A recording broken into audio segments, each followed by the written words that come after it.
Hey everyone, welcome back to CyberStip.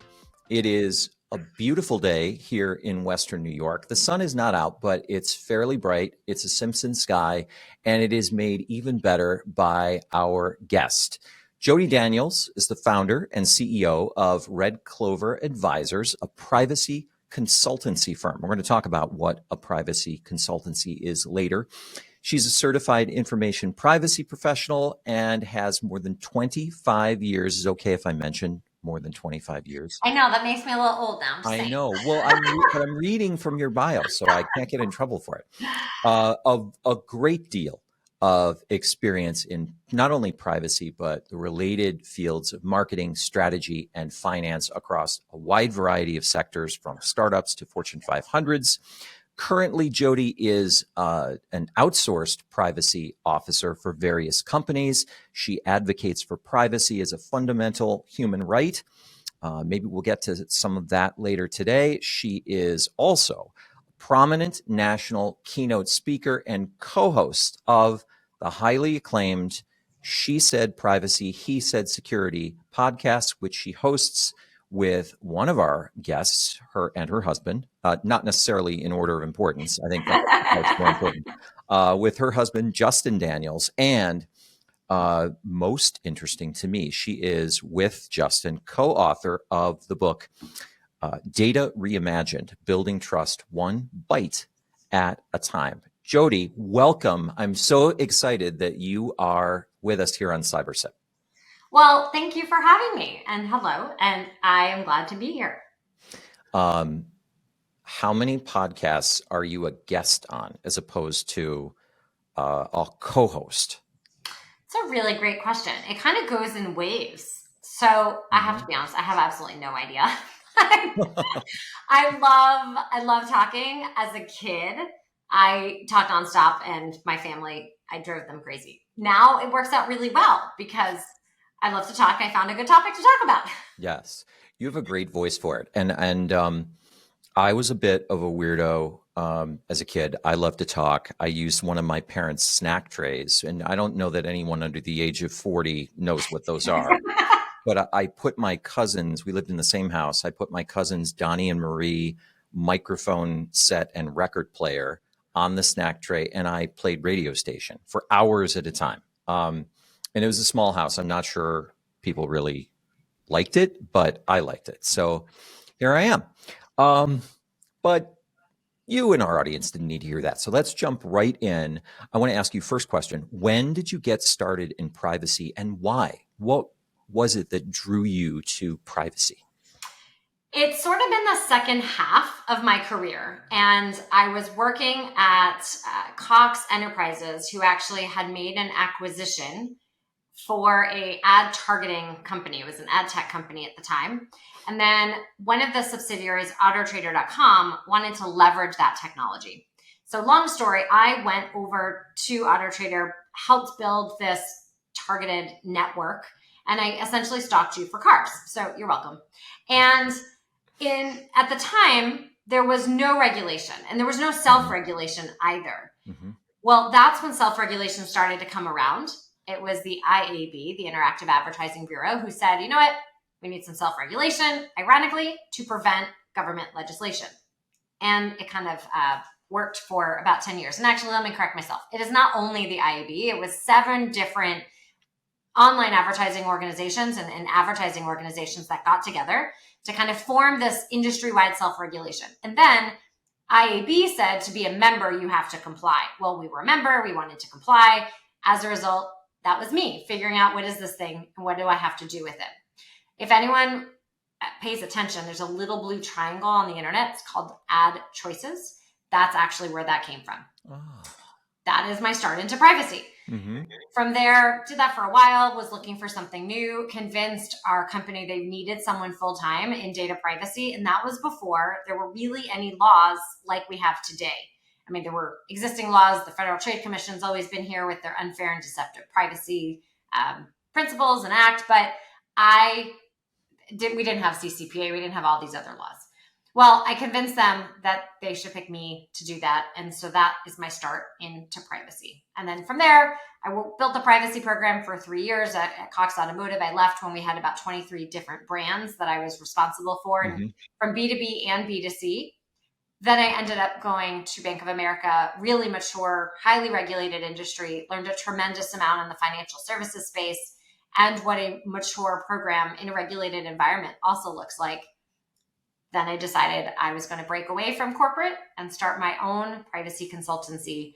And I did that to help companies who are confused and complex and don't understand this whole privacy Right. universe. And, Right. and we help make it simple for them. So there was a time when the industry quite rightly, or at least astutely, thought if we self-regulate, we will be able to put off the onslaught of federal and state governmental regulation. Um, that obviously was not successful long term, because today we have precisely that.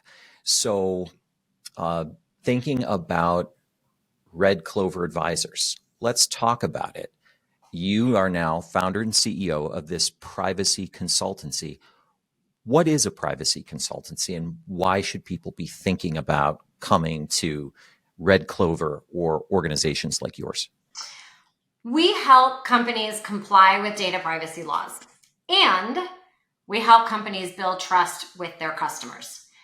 At the core, we're helping companies figure out which laws apply to them Mm-hmm. and what that means. There's a long list of laws, a long list of requirements. We look at your business and match up which laws apply. And then if there is no law, what do you do? For example, I live in Georgia. I have no privacy rights at a statewide level. There's no Georgia privacy law that Mm-hmm. cares about me. Well, what do you do as a company with people like me? Do you include me? Do you exclude me? So what we're doing is we're helping companies with all the actual privacy operations that they have to do. Think about a privacy notice. People are used to those cookie banners that they see on the internet. That's the outward facing pieces. Those are like the window dressing. We help companies get all that right. And then we go inward. What's the company actually doing with the data? What is it collecting? How is it Mm-hmm. using it? Should it collect it? Should it not? Right. There's can and can't and should and shouldn't. And we're Mm-hmm. helping companies with all of that at a really kind of basic fundamental level. And anyone who is processing data, personal information, needs to think about privacy. Depending on the size of your company, the kind of data you're processing, and who your customers are, and where your customers are, and the size of your company might warrant the level of requirements that you have to address. Mm-hmm. And having a guide to help you along the way and make it as simple as possible and make sure you're doing what is applicable for you and not just copying what you see someone else doing is really important. And that is what we do at Red Clover. So let's say I'm one of those companies and I'm in the state of New York, and I do business in New York, but I also do business in 10 other states, some of which are among the dozen or so with state privacy laws, some of which are not. And I come to you and I say, so I'm putting you on the spot. Sorry about that. I come to you and I say, Jodi, here's the thing. We do not have anything in place. A couple of years ago, I went on Amazon or another big company's website. I downloaded their privacy policy. I kind of configured it so that we had something. But beyond that, we don't have any written policies and procedures. Where do you start with a company like that? How do you start to work through a strategy for compliance across these multiple states? We call those a privacy program assessment. And if you think about any other part of your business, there's likely been some type of assessment or strategy in that area, same kind of activity. Our privacy program assessment is going to look at first your company, your customers, and which laws might apply. We might find 1, 2, 3, 10, however many more. That's going to be our starting point. Then we're going to understand what you're actually doing, the kind of data you're processing, meaning collecting, using, storing, and sharing. That's processing. We're going to understand all of that and start applying and mapping it to the different requirements. based on the requirement, there's going to be, you're doing a great job or you're not. And you get a big red gap.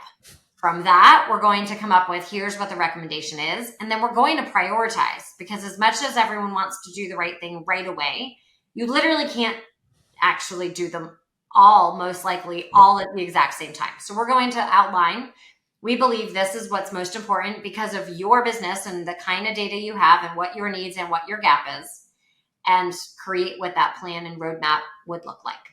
You have to start with understanding the technical requirements, and then you have to understand what your company is actually doing with the data. From there, you can create the plan.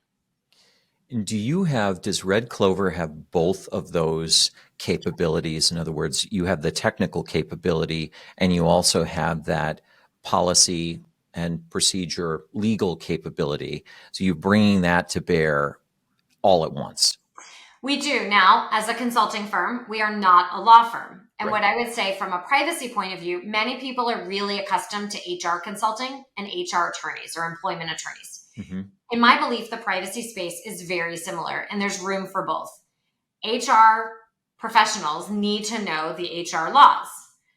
And then there's also a place for employment attorneys. Well, in the privacy universe, that's us. We need to know the privacy laws. We do have some attorneys on our team, but they're not practicing in the spirit of a practicing attorney. We all understand the laws and what those requirements are and help create that plan. And then we actually can help you do the work. You might need a policy or a process or a training documenting the actual data you have flowing through the company, doing a risk assessment on some high risk process that you have or based on the kind of data. We can do all of that. And then in doing them, evaluate this was a really high risk. And privacy, like many other areas, has a lot of gray. So sometimes there's a gray area where legal counsel might be involved, and we work alongside and with them often in a variety of different ways. I encourage anyone listening, kind of think about that relationship between that in the HR universe. It's really similar in the privacy space. And we can absolutely help with those tactics like you were just describing. I think that's a great point, Jodi. I think a lot of us were concerned about cost and efficiency, of course, but some of us may just not know how the process works. So I would encourage everyone to do exactly what you did. You may want a privacy consultancy. You also may need to bring a lawyer onto your team. You may need a forensic vendor on your team. You may need to coordinate with data security lawyers and with HR lawyers. So I think I should ask you, it's almost like building an internal team and a relationship between that internal team and your outside privacy consultancy to make sure you're covering all the bases. Absolutely. Teams, to accomplish anything, you need a collection of resources, and they don't always have to be internal. And you just want the experts that are appropriate for your organization. We don't cover contracts. We don't cover the cybersecurity and data breaches. And if you were to think about any type of data breach response, you're going to have a variety of different experts. A lot of those people aren't always internal. Some of them might be. You might hire from the outside as needed. In the privacy space, it's going to be very similar. You're going to want to have the right people in the seat to help you with whatever obligation is identified for your privacy program. So thinking in terms of time, Jodi, let's say from the time I first talked to you about my business to the time when we're beginning implementation, either a privacy policy or a more robust plan, a set of policies and procedures, is this something that an organization can bring to the fore in a week or two, or is it a longer process? I suppose it depends on what needs to be done, but I guess I want to give our guests a sense of how involved and how long of a process this is. It's not something we can do overnight. It is not, nor in a week. That would be really lovely. I mean, maybe it's the smallest change ever possible and you can do that quickly. Generally speaking, This is a multi-month to multi-year process, depending on the size of the organization and the complexity of the data. I have seen some really large organizations have some really simple data. Mm-hmm. And it's not only about size of company, it's honestly about the complexity of the organization and the kind of data that they process. Yeah. For some, it might be simple and it's a few month activity. For others, it really can be a multi-year phased approach, much like any security changes that someone might need to take. You typically, maybe there's a really easy fix overnight. Often it's Right. a phased approach. Right. And on the security side, I can offer an example. We're involved with a client right now, and we're putting together an incident response plan for a publicly traded financial institution. And for a variety of reasons, we've had to fast track that. But that process from the kickoff date to creating a draft for consideration within the company is a 4 to 6 week process. And then we're going to retool it before we finalize it. So we're looking at a fast track process that's going to take probably 2 to 3 months. So for anyone that's thinking, can you just send me over a privacy policy? Then we can review. You can do that. But if anything ever goes wrong and someone takes a look at that policy, you may not be able to answer every question as best you otherwise could. Absolutely. I completely agree. So let me ask this question, because clients will ask this question as well. I'm curious your thoughts. So if I've come to you and I say, look, I made up a privacy policy based on the one I found on Amazon's website. I don't have any other written policies and procedures. Can you just give us an overview, Jodi? What is it going to look like at this business after the first phase or phases of the privacy program are implemented? What sort of written policies are we going to see in that company that we didn't see when the company first came to us? Well, we're going to want an external website privacy policy that matches what your business does and not a copy of somebody else's. Right. Depending on the company, there could be more than one. For example, I spoke with a company this morning and they have a technology product. So they have one privacy policy for the tech product and a different privacy policy for the website. Then if you have any employees that are in jurisdictions that also have privacy obligations, hint, hint, California, Mm-hmm. and in Europe and the UK, they need their own special privacy notice too. Sometimes people have an applicant privacy notice if it's not already embedded in the website one. There's pros and cons to having it connected and separate. Then we need internal policies. We should have an internal privacy policy. And much like security policies, sometimes these are all wrapped in one or separate. It kind of just depends on your company.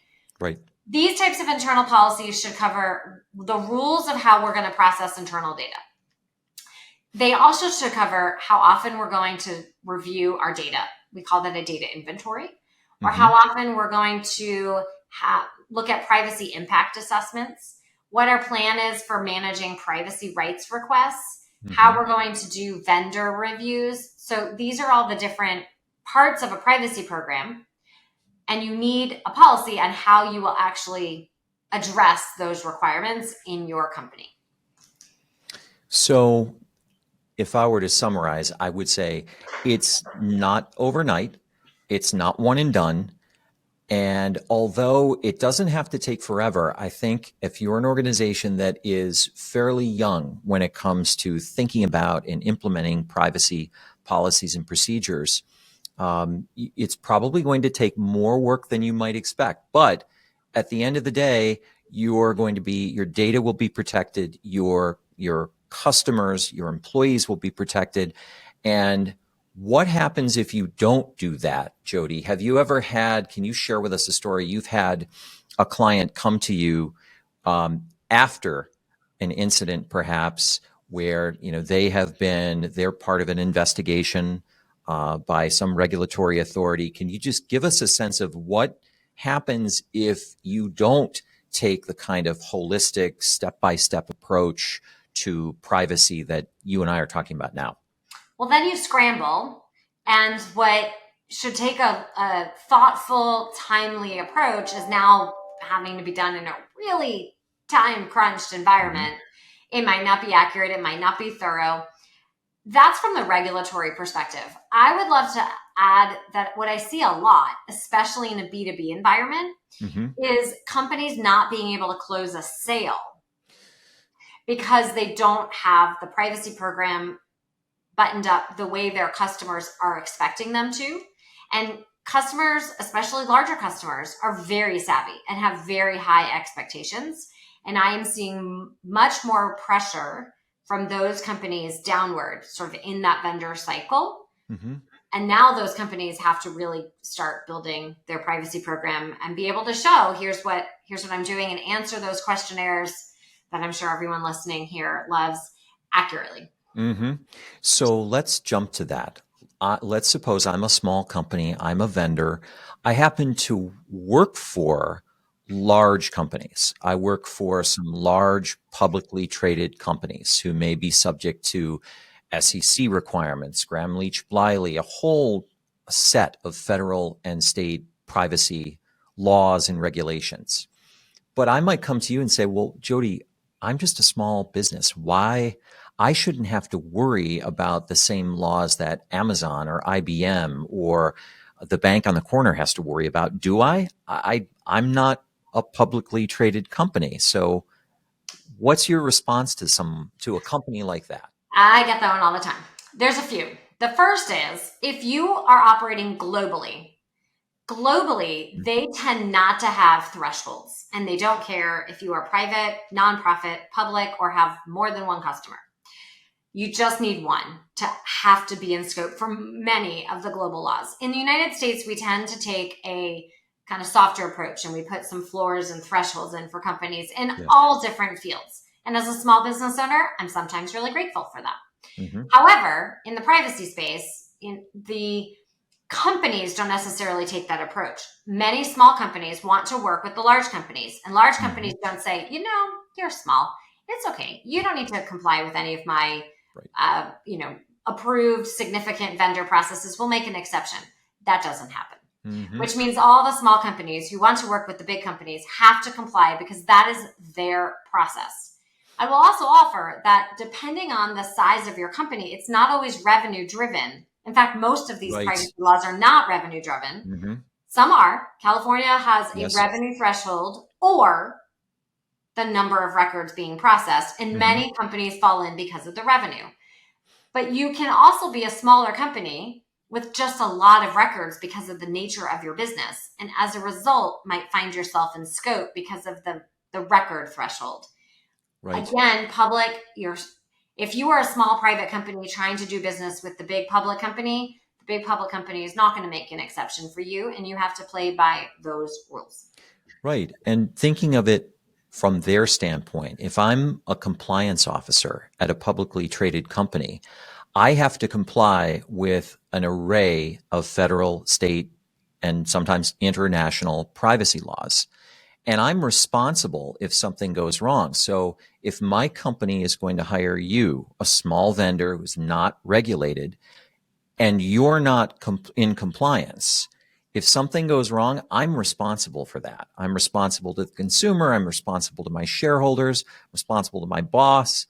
So it's not that the big bad company wants to force you to comply. It's they have to comply either directly or indirectly through the vendors that they use. Absolutely. The example I always give to try and get people to understand this is, imagine you go to a really small local healthcare provider, and it's a 1 or 2 person shop. You expect when you walk in for them to take your privacy and HIPAA obligations equally to a larger physician practice or hospital. You don't walk in and say, you know what, you're small. That's okay. You can do anything you want. Here's all my files, just open. You don't need any protections. No one walks in and has that expectation. No. You have the same one regardless of the size. In the United States, we tend to put these thresholds here to help just from a compliance burden. But again, that doesn't mean that the end result is any less concern or focus or care on the actual privacy and security of that data. Right. You could be a small company, a relatively small vendor. But if you're handling millions of pieces of data, you pose an extraordinary risk that is in no way connected to the revenue that you generate from your work. So I think a lot of businesses think, well, we only do $2 million or $5 million in business. Why do we have to comply? And it's not necessarily tied to revenue. It can be tied to the quantum, the nature or quantity of data that you have as well. Exactly. So we're coming close. We've got a few minutes left, and I want to ask you about your book. It is Data Reimagined, Building Trust One Byte at a Time. Why? You're so busy. Why did you and Justin write this book? Well, we just thought we needed to add to our crazy plate. Nothing else. Well, the real answer is we find ourselves talking all the time, just like we are here today. Mm-hmm. Why does it matter? Why should you comply? What are the obligations? Why is this good for me?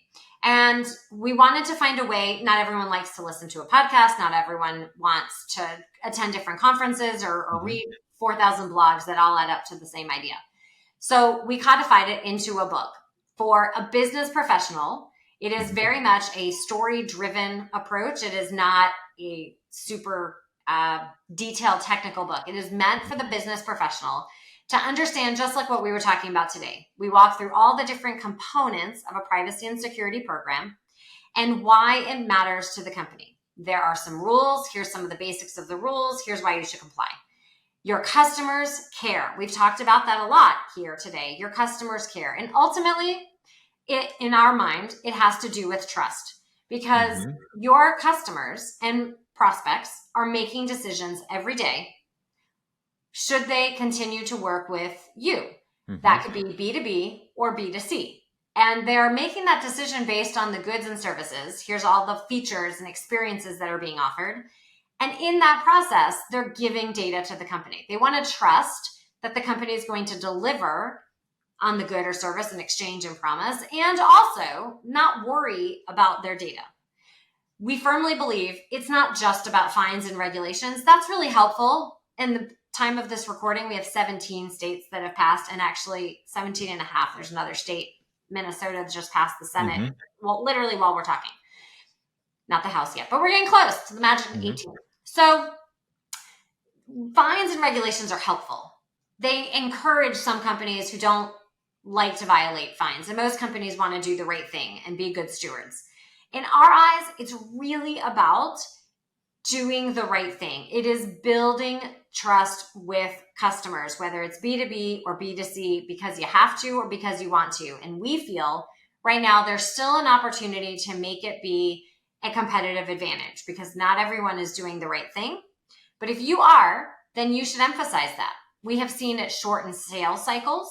We've seen it help alleviate any objections that your potential customers might have, again, B2C or B2B. And again, our philosophy was this story just needed to be told to the business people at all different parts of the organization. So it's not just for a privacy person or a legal person or a security person.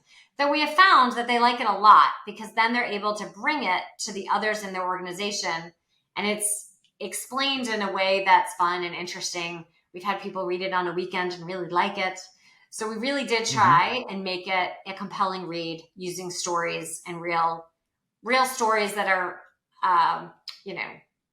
obfuscated so that we've protected the innocent. Well, I did a little micro about the book. I love it so much. And I'll let our audience in on a little secret of us cyber lawyers. Cyber 1.0 was, we told you what we thought you should do, and we used fear to get you to comply. If you don't do this, someone's going to hack into your system. You're going to be out of business. You're going to have to spend a lot of money getting back up online. And people didn't like that, understandably. The reaction was, that's kind of an immature way to approach it. We don't need to be persuaded by fear. So then we switched to a combination of things. Cyber 2.0 was, well, if you don't do this, you're going to face regulatory fines and penalties, as you mentioned, Jodi. And that didn't work really well either. And I think you have seized on the most important reason to do this. And if I may, I'm just going to read, I want to get your reaction on the other side. I want to read a passage from your book. This is from part 1, page 20 of the book, Data Reimagined. It says, companies that successfully reimagine data as a medium for strengthening their relationship with customers will first earn our trust and then ask the right questions to encourage us to willingly share more of our data with them.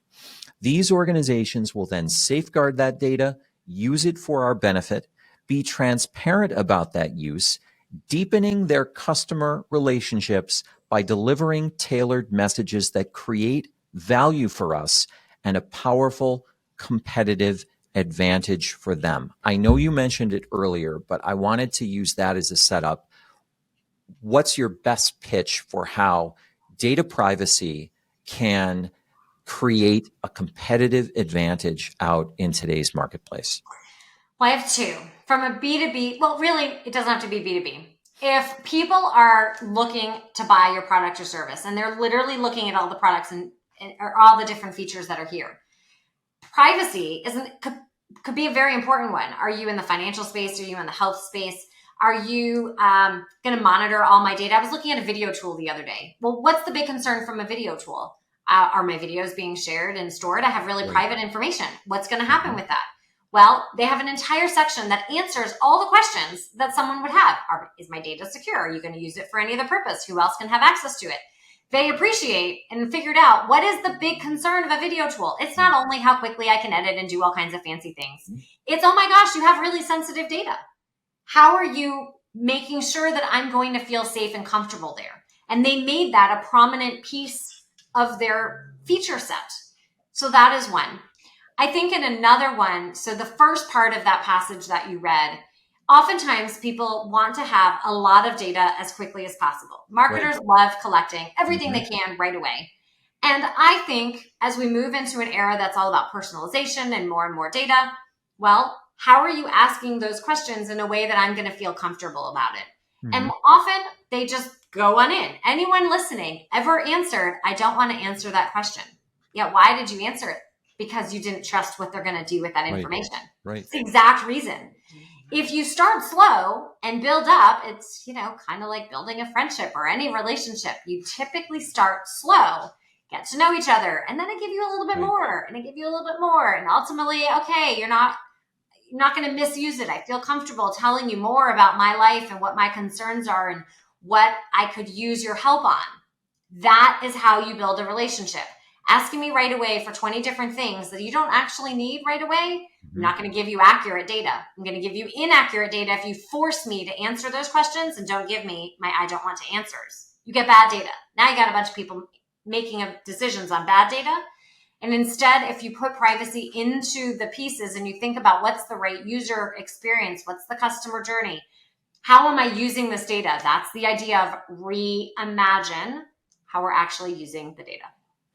So what I'm hearing you say is two things come to mind. One, trust is a two-way street. It's not just the consumer or the customer trusting the business with his or its data. It's the business being able to trust the accuracy of the data by creating that opportunity, that safe zone for the transfer of the data.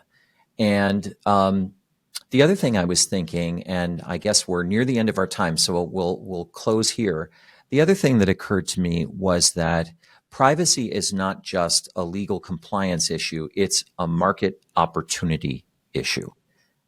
I agree a billion% because so many people look at it as a compliance activity. And you asked, what do? I said, I help companies comply with privacy laws and I help them build trust with customers. You do have to comply with privacy laws, just like you have to comply with the long list of other laws. Most companies don't walk around and say, I don't like that law, I'm not going to comply. Right. The same is going to be true here. However, the level to which companies are complying with the law, and again, what do you do with Jodi? I don't really have a lot of laws you have to deal with me because I'm in Georgia and I don't have any.